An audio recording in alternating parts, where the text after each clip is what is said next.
Je suis Sheila Warmbourg, je suis diplômée en sexologie et santé publique. Je travaille avec l'ADAPUI depuis 2003. On a commencé à l'Orpaille et ensuite différentes formations niveau 1, niveau 2 et plusieurs personnes sont venues en formation d'animation de groupe de parole.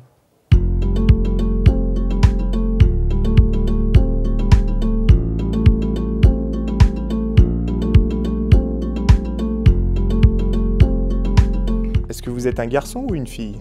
Un garçon. C'est quoi un garçon? Un qui a des zizi, par exemple. C'est quoi la différence entre une fille et un garçon? Alors moi, je sais pas si c'est bien ce que je vais dire, mais une fille a un sexe et un garçon a un zizi. Mais c'est vrai. Est-ce que vous êtes un garçon ou une fille? Un garçon. C'est quoi un garçon? Un garçon, C'est quoi? c'est Par rapport le zizi. C'est que le zizi la différence? Oui. Il n'y a pas d'autre différence? Si, la figure. Nous, elle a des bas. Et les filles ont des duvets. C'est qu'une fille a des seins et un garçon n'ont pas de seins, quoi. Enfin, non pas... Voilà, quoi. Tu es un garçon ou une fille? Une fille, C'est quoi une fille? on a notre règle. Ben, les garçons, ils ont pas comme les autres, comme les filles, quand ils font pipi, ils n'ont pas le même sexe, et ils n'ont pas de règles. C'est quoi qui change? Bah, c'est qu'en fait, moi j'ai des spermatozoïdes, mais moi j'ai XY. J'ai XY et elle a 2X. Et c'est quoi la différence entre un garçon et une fille? Quand on est fille, on fait bébé. Pour moi, le moment essentiel, c'est le passage de l'IME, IM-Pro.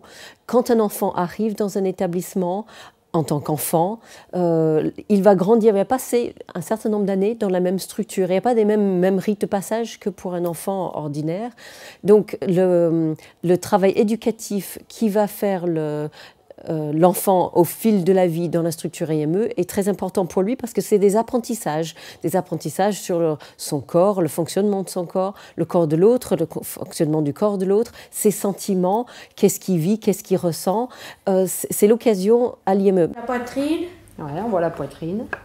Il y a là, tu vois le ventre, les Le fesses. ventre, les fesses. Est-ce que c'est les fesses, ça? Ok. Ça, c'est les fesses, Nicole? Ça s'appelle l'ovule. Depuis la formation, on parle de ce sujet, de la vie affective, de la vie amoureuse, alors qu'avant, c'était des sujets qui étaient vraiment pratiquement pas abordés. C'était pas du tout travaillé, non. Il y avait que quand il y avait des soucis, parce qu'on a des jeunes qui sont quand même, comme tous les jeunes, un peu animés par ça au moment de la puberté.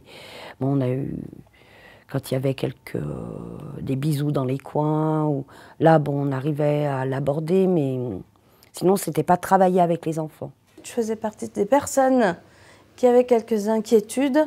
Je ciblais ça comme les cours qu'on avait collège-lycée d'éducation sexuelle et j'ai vite vu que c'était pas du tout ça.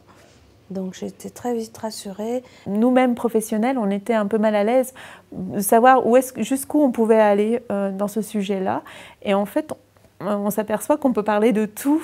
Voilà, ce n'est plus un sujet tabou et on peut être très aidant pour eux de clarifier du coup leurs pensées et leurs émotions et leurs sentiments. Est-ce que ton corps a changé? Ah oui, je suis adulte maintenant. Qu'est-ce que tu as vu comme changement? Comme on a expliqué avec Marilyn, quand le bébé il est petit, quand on devient adulte, nos cheveux ils poussent, notre barbe elle pousse comme les cheveux, comme les moustaches. Ça pousse partout. Et donc vous grandissez dans votre tête, mais est-ce que votre corps y change également? Non, parce qu'il y a beaucoup de jeunes de mon âge, à 18 ans, ils ont des tablettes et pas moi. C'est quoi grandir? On va plus violer. Grandir, ça fait un peu partie de la vie, quoi. Et comment on grandit alors? Déjà, nous, les femmes, on a un bébé dans le ventre, déjà. Après, les hommes, je sais pas, mais les femmes, ils ont moins de bébés. Après, je sais pas trop, en fait. C'est quoi être amoureux? Être amoureux, c'est de se faire un bisou sur la bouche. C'est comment quand on est amoureux? C'est marié. Mariage. Cette information de base à l'IME, je dirais presque plus important encore pour les familles. Parce que les familles voient leur enfant grandir, ils observent, ils vont être en lien avec des professionnels pour dire oui, effectivement, ma fille bientôt va avoir ses règles, il va falloir que j'y pense, comment je vais l'accompagner. Mon fils, il s'est réveillé le matin avec une érection, qu'est-ce que je dis, quels mots j'utilise. Les familles ont besoin de suivre ce mouvement au fil de la vie de leur enfant. On communique beaucoup avec lui, quoi. Mais c'est pas évident, il comprend pas l'amitié, l'amour, que veut dire l'amour, que veut dire l'amitié, pourquoi on serre la main à un garçon et on embrasse une fille, beaucoup de choses comme ça, quoi. Pourquoi l'amitié, on s'embrasse sur les joues et l'amour, on s'embrasse sur la bouche. Voilà. Pourquoi on a fait de différence entre un garçon et une fille?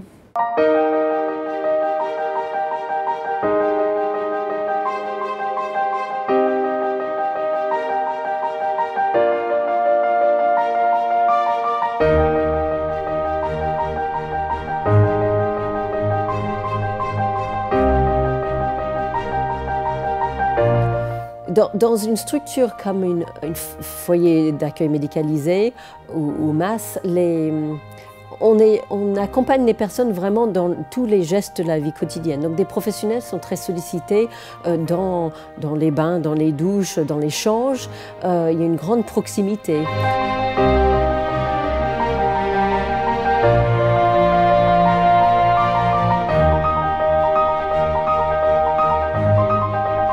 On a eu une grande évolution depuis l'année dernière suite à une demande d'un couple qui est sur mon groupe notamment. En fait, ce couple nous a fait une demande d'être ensemble, nus. Donc c'est vrai que nous, ça nous a un petit peu interpellés parce qu'on n'était pas habitués à cet accompagnement. Mais en même temps, c'est des personnes comme tout le monde, avec des besoins, des sentiments, des désirs, qu'ils soient handicapés ou pas. On doit, nous, professionnels, répondre à leurs demandes. Voilà. Par contre, ça ne se fait pas n'importe comment, d'où la nécessité de nous armer, entre guillemets, donc de professionnels compétents. Est-ce que tu as une petite amie? Pour toi, c'est quoi une vie de couple? Pour toi, c'est quoi une vie de couple? Eh ben, c'est l'homme et la femme.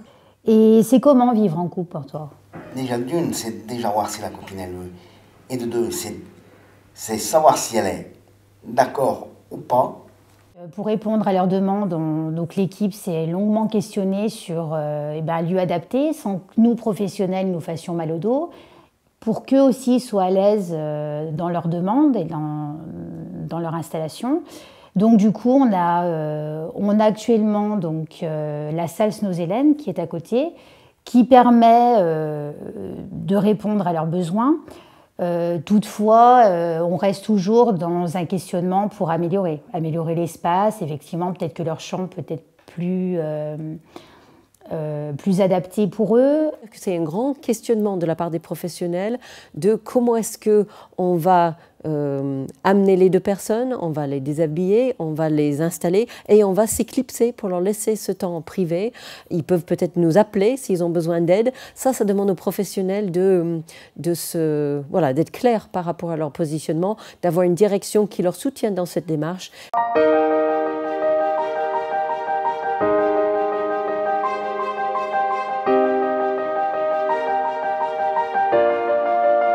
En tant que professionnel, on va être dans un premier temps dans un travail de repérage. On observe beaucoup les personnes que l'on accueille. Et grâce à ces repérages, nous allons mettre en place des temps et des espaces d'intimité, de ses besoins physiques ou de l'expression de sa sexualité. Donc là, c'est un espace voilà, où c'est fermé, où il y a des rideaux, où il est seul et où il peut voilà, avoir son temps d'intimité, où ça va se traduire par des rideaux, parce que l'infrastructure ne permet pas des chambres individuelles. Ça, c'est exemplaire, parce que avoir un lieu où la personne peut voilà, vivre son intimité dans une structure de jour, c'est important.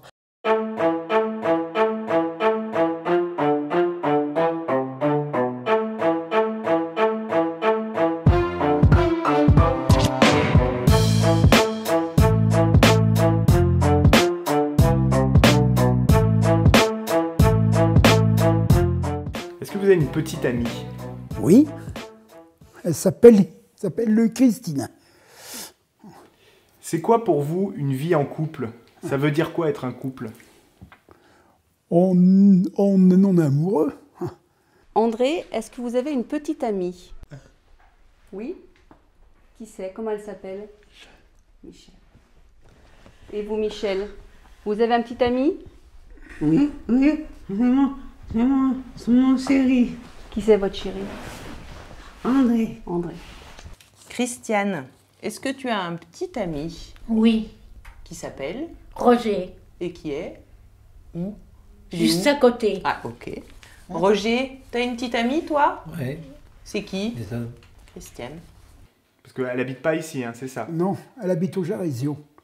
Ouais. Et vous vous voyez souvent? C'est jeudi qu'elle vient manger au château. Ça veut dire quoi pour vous, vivre en couple? Que ça soit bien. Ça soit bien. Et c'est facile pour vous d'être en couple dans un foyer où il y a plein de monde? Ouais, non, c'est pas facile pour moi. Alors, qu'est-ce qui est pas facile pour toi? Parce que il y a trop de monde et on peut pas se libérer tous les deux ensemble. C'est compliqué pour vous retrouver tous les deux? Voilà, ouais. Et toi, Roger, tu trouves que c'est facile? Non. Tu aimerais bien voir plus souvent Christiane tout seul? Ouais. Oui. Et vous faites comment pour vous retrouver si vous avez envie d'être tous les deux? Ben, on se voit le mercredi et le samedi. Pas les autres jours? Pas les autres jours, non. On a un planning personnel. D'accord. Et pourquoi vous avez un planning? C'est pour bien suivre la règle. D'accord. Voilà. Et qui est-ce qui a voulu ce planning? C'est les éducateurs. C'est important pendant ces temps de formation que tout niveau de professionnels soit inclus, que ce soit au niveau des chefs de service et direction, que des professionnels éducatifs évidemment, mais aussi plutôt soignants, les AMP, les aides-soignants, les infirmiers et infirmières, même ça peut être les secrétaires ou les comptables, parce que ce sont des gens qui vivent dans l'établissement au quotidien et qui, à l'occasion d'une pause, d'un moment de la journée ou d'autres moments, peuvent être sollicités, questionnés et quand l'équipe est cohérente dans leurs réponses, cohérente dans leur façon de traiter le sujet, c'est beaucoup plus facile pour les résidents et les usagers de vivre leur vie intime, leur questionnement intime de manière apaisée.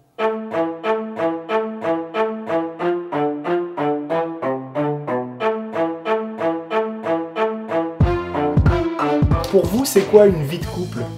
C'est se rencontrer, du bisou.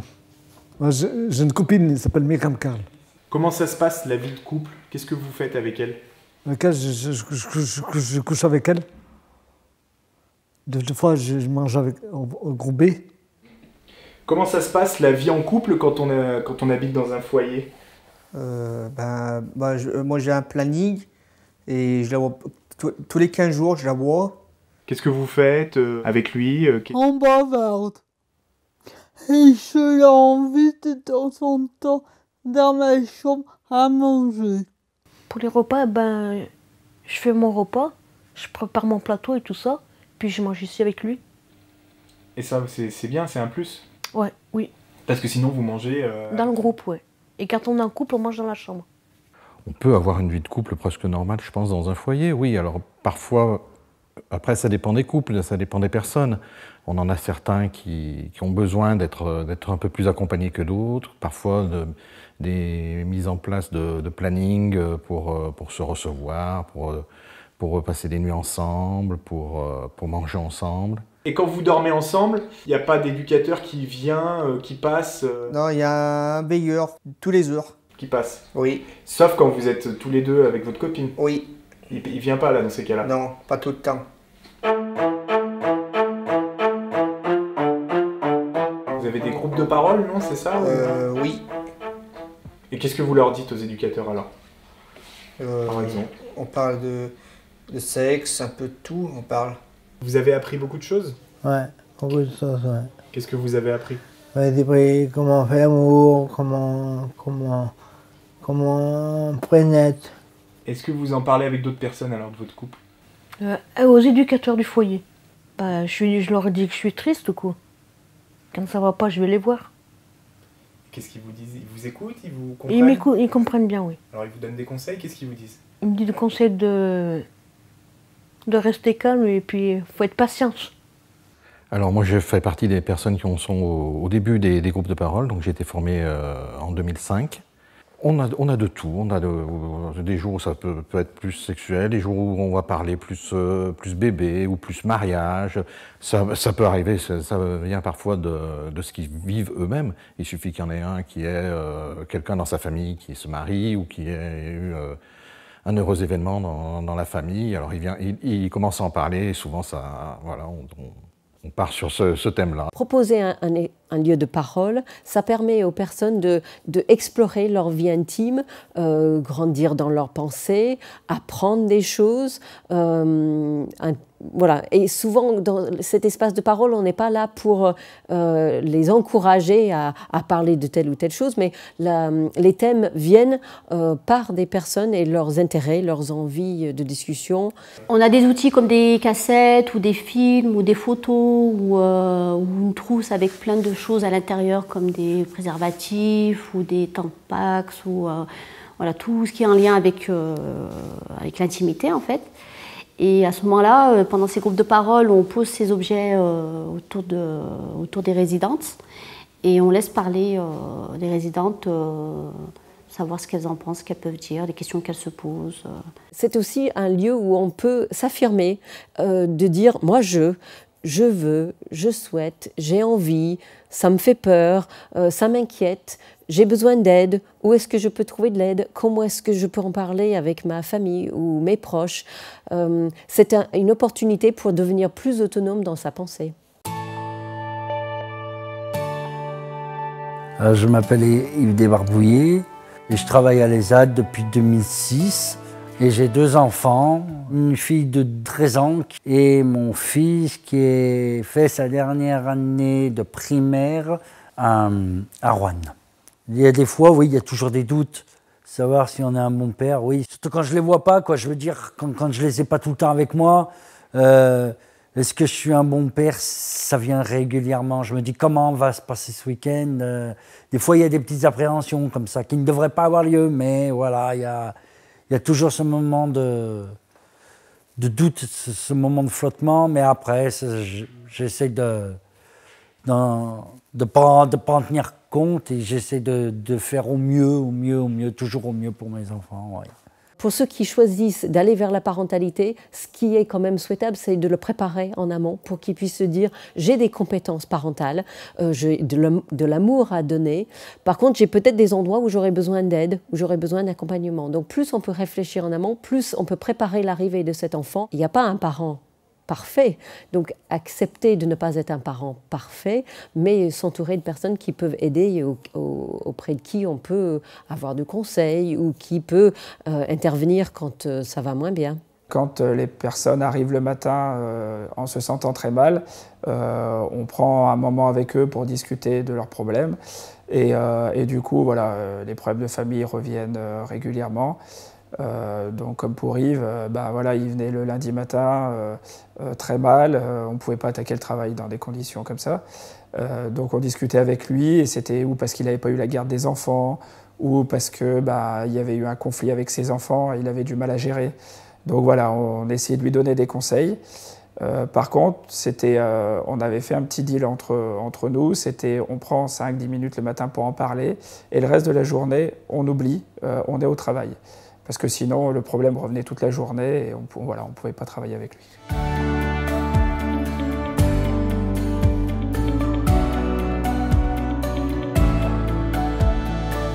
qu'est-ce qui reste à faire? C'est une excellente question. Qu'est-ce qui reste à faire? C'est que les personnes elles-mêmes puissent avoir la parole sur le sujet. J'aimerais bien voir la place de ces personnes concernées, des résidents, des usagers, présents peut-être pour une conférence que pour eux, parce qu'ils ont des choses à dire, ils ont des choses à affirmer, ils ont leur avis à donner. Et je dirais que c'est dans cette autodétermination aujourd'hui où on doit aller, où les personnes peuvent vraiment s'exprimer sur le sujet et être présents dans nos lieux d'échange, être présents dans nos lieux de décision.